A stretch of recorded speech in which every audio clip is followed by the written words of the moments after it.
मैं दिल्ली से बोल रही हूँ।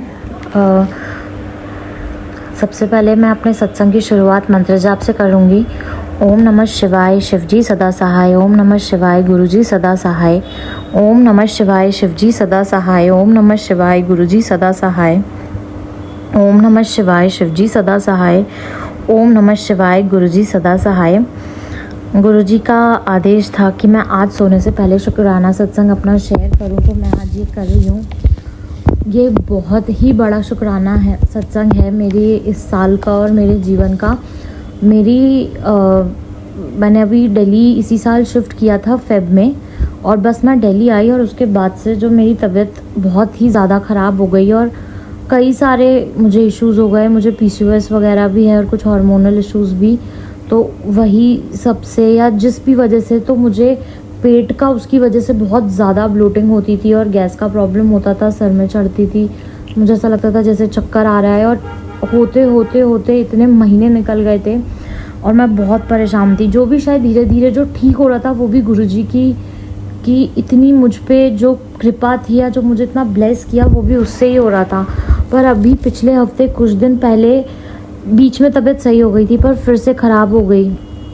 तो मैं एक दिन ऐसा हुआ कि जैसे आप होता है कि आप ना एकदम त्रस्त हो जाते हो, जब लाइफ में आप बिल्कुल गिव अप कर देते हो। आपको लगता है कि मतलब ये कभी ख़त्म भी होगा भी नहीं।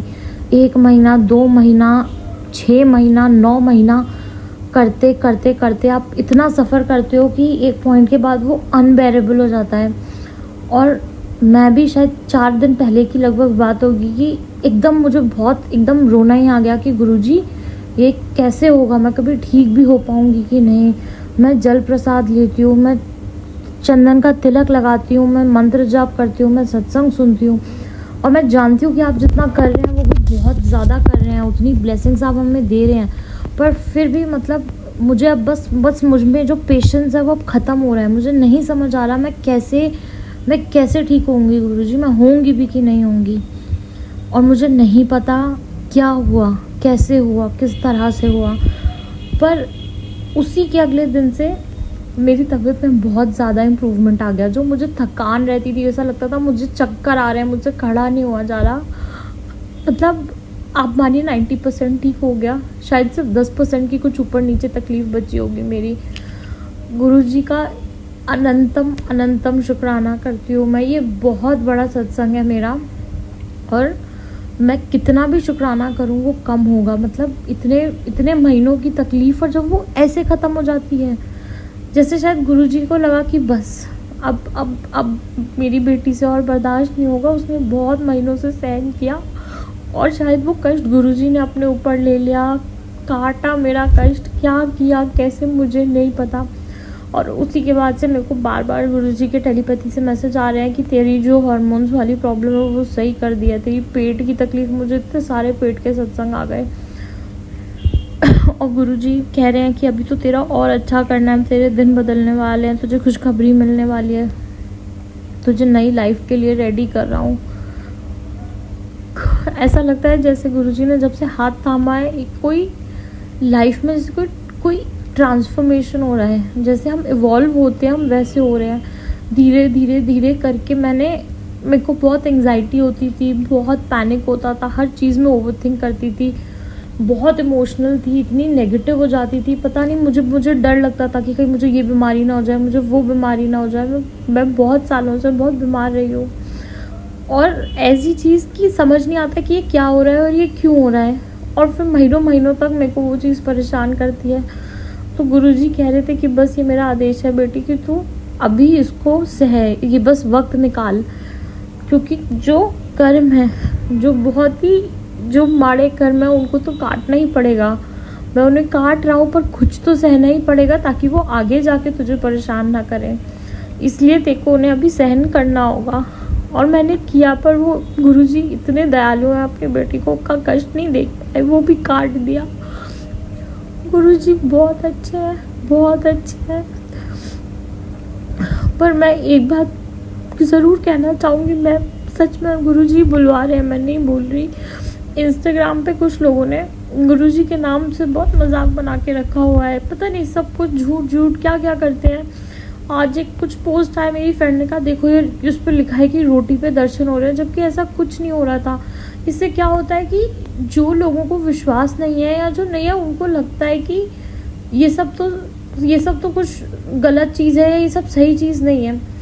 और मुझे इस बात से बहुत हर्ट होता है क्योंकि मुझे पता है कि गुरुजी क्या हैं हमारे लिए, मेरे लिए और जो भी संगत है उन सब के लिए।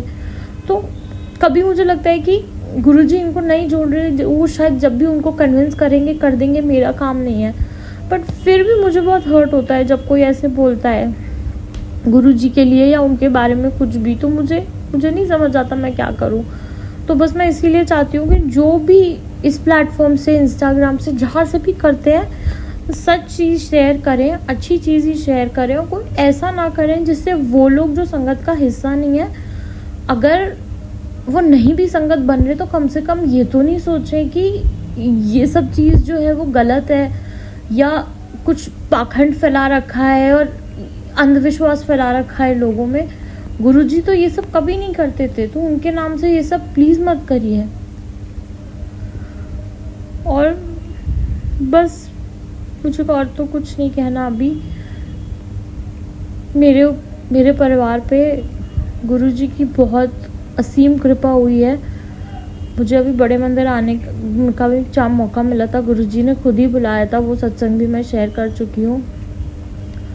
और गुरुजी कह रहे हैं बहुत बड़ी खुशखबरी आने वाली है, तो वो जैसे ही आएगी मैं ज़रूर अब पूरी संगत के साथ शेयर करूँगी। और शुक्राना तो करना ही है गुरुजी का, उसके बिना तो अब कैसे जीवन होगा हमारा। जय गुरुजी, शुक्राना गुरुजी, अनंतम अनंतम अनंतम शुक्राना गुरुजी। और जो दिया उसका शुक्राना गुरुजी, जो नहीं दिया उसका शुक्राना गुरुजी, जो दे के ले लिया उसका तो बहुत ही ज़्यादा शुक्राना गुरुजी, क्योंकि हम नादान हैं, हमें तो पता ही नहीं हमारे लिए अच्छा क्या है, कुछ भी मांगने बैठ जाते हैं। आप नहीं होंगे गुरुजी तो पता नहीं कैसे जीवन चलता। अब बस आपने हाथ थामा है तो कभी छोड़िएगा मत मेरे गुरुजी। ओम नमः शिवाय, शिवजी सदा सहाय। ओम नमः शिवाय, मेरे गुरुजी सदा सहाय। ओम नमः शिवाय, शिवजी सदा सहाय। ओम नमः शिवाय, मेरे गुरुजी सदा सहाय। ओम नमः शिवाय, शिवजी सदा सहाय। ओम नमः शिवाय, मेरे गुरुजी सदा सहाय। जय गुरुजी, शुक्राना गुरुजी।